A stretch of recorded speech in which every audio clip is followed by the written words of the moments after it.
You ever feel like you're constantly running but never actually getting anywhere? I'm telling you, the way the world's set up today, we are obsessed with productivity. We're obsessed with constantly needing more. I used to believe that if I took time to breathe, if I took downtime to just be present, that somehow I was falling behind. Somehow I was missing out. And, every time I would do that, I would be overwhelmed by anxiety.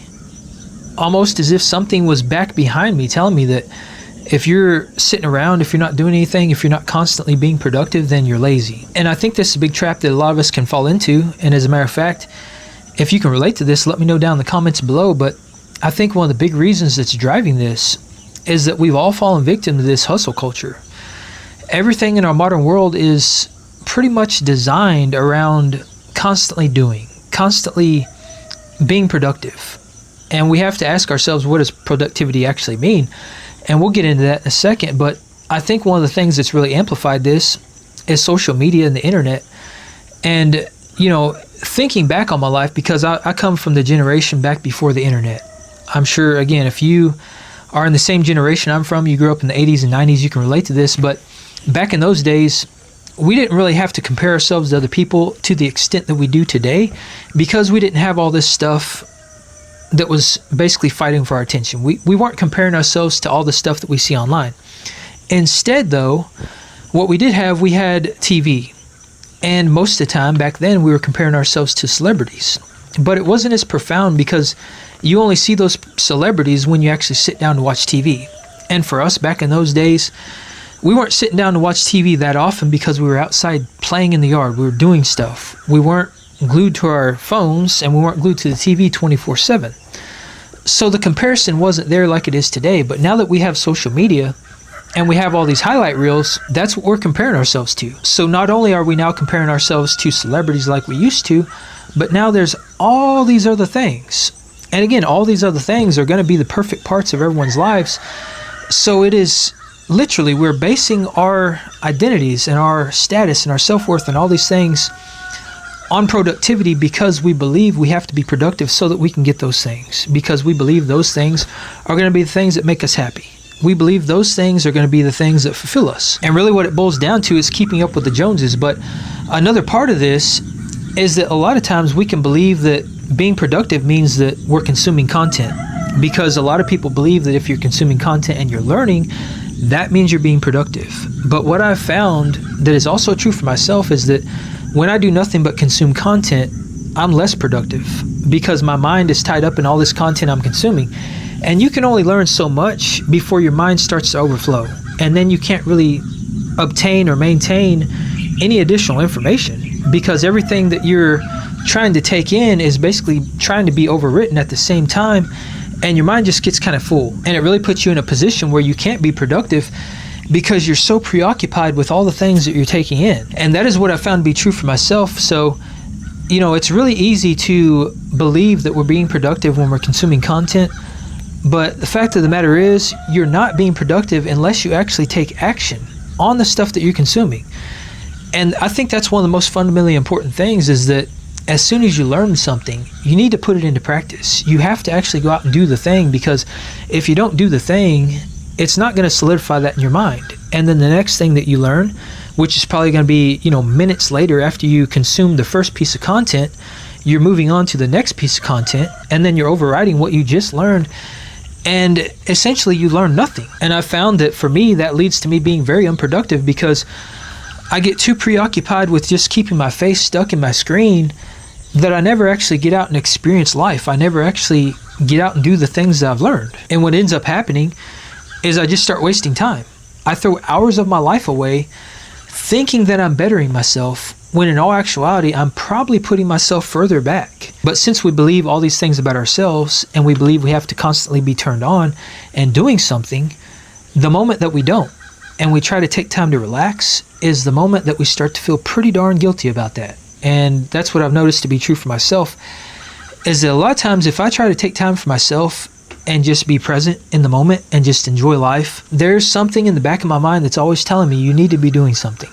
Because you're not doing something, you're missing out on opportunity, you're not making progress, and now reaching your goals is going to take significantly longer. But that's a really bad trap to fall into, because we all need time to relax.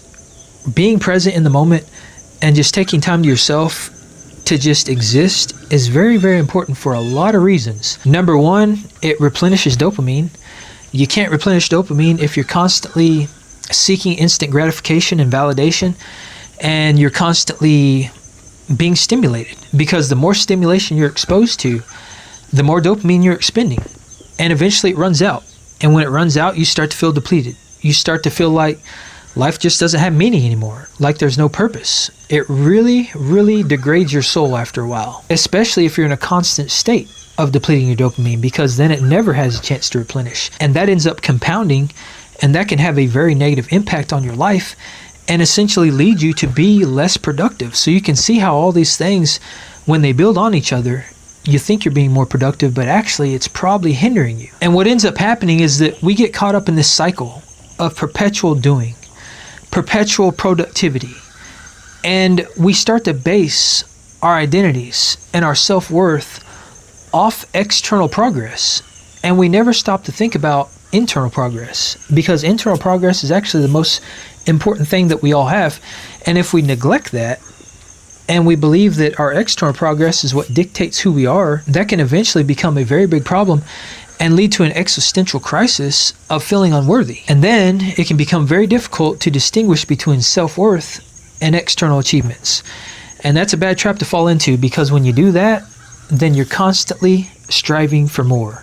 And when you're constantly striving for more, that means that you're constantly working to make more money, to get all the things in life that you believe you need to have. And more money and more things means more hustle.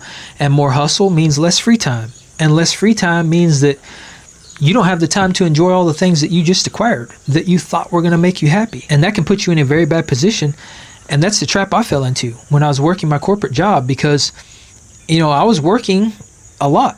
I was working 14 to 16 hour days, sometimes a lot more than that. I was traveling over 50% of the year. And I pretty much at that point had acquired all the things in life that I could ever possibly want materialistically. And then after a while, being gone so much and working so much, I realized that that stuff was no longer important. That is not the stuff that actually mattered, because I had all these things and I couldn't enjoy them. So what in the world was the point? Why was I even doing this? And what I realized is that it wasn't about all the stuff. It was about the freedom. Making all that money was about buying myself back my time. It was about experiencing the world and meeting people and experiencing different cultures, and basically all the stuff in the real world that's not tangible. It's the stuff that you can't put a dollar amount on. And I would say it's invaluable. These are the things for me that were actually important. And I think for most people, that's probably going to be the case. We tie our identities and our self-worth and all these beliefs about ourselves to these external factors, but it's not that. It's actually the stuff internal. It's the stuff that brings us joy, that brings us fulfillment and purpose and meaning in life. And I can tell you from experience that being caught in the hustle culture and working your life away to acquire more things, or just working your life away in general, it's not going to bring you that fulfillment. It's not actually what is important in life. And I would say that the things that actually are important in life come from stillness. They come from downtime, from being present, from not hustling and not being productive. But if we don't allow ourselves that time, then we're never going to experience that. And that's a very bad thing, because life is about so much more than working our lives away. It's about so much more than constantly doing and constantly striving towards something that is of monetary value. Because it's one thing to be striving towards something in life that is meaningful to you and that is something you do because it brings you a sense of purpose. But it's another thing to be striving towards money, to be working for someone else and just be hustling because you believe you have to maintain this certain sense of status, or because you believe that that is what makes you worthy. And I will acknowledge that stillness can be pretty uncomfortable sometimes, because a lot of times it allows past traumas and self-doubts and all these negative thoughts to surface. And something else that can surface from that is the fact that you have worked your entire life away to acquire all these things that didn't fulfill you. All these things that you thought you needed that you now can't enjoy. You have to face that. And that's something I found to be true for myself as well, is that every time I would take time to relax, I realized that I worked my entire life away for this belief that wasn't even true. And I actually had a friend of mine that experienced this same thing. And he ended up taking it kind of to an extreme level, but he was kind of like me. He worked 6 or 7 days a week. He bought all the stuff in life he thought he needed. He had a fast car, he had a boat, he had a camper, he had all these toys, this big nice house on a hill, all these things he thought was going to make him happy. And he said he walked in his garage one day and he was looking around at all his stuff and he realized that it had been a year since he got to enjoy any of it. And a couple weeks later, he actually sold everything. He sold his house, he sold all his stuff, he basically cashed out. He grabbed his son, he flew out to California, and they took over a month to drive from California back to the East Coast. And that's what was important to him. At that moment, he had decided that all that stuff was not important. What was important was the experiences he was going to make with his son. They took their time driving back from the West Coast. They stopped in the mountains. They stopped along the way to just see the sights and enjoy the world and enjoy each other's time. That is the stuff that's meaningful. That is the stuff that's impactful. That is the stuff that is actually more productive, because that allows us to grow as a person. That is productivity on an emotional and spiritual level. And that is something that you cannot get from being stuck in the hustle culture, from striving for more money, from working your life away. And as morbid as this might sound, one of the best ways that I've found to come to these realizations and to completely change your perspective on life is to realize that we're not going to live forever. Life is very, very fleeting. And the way things are kind of going right now, the way time is speeding up, I think that time is going to come for all of us a lot sooner than we realize.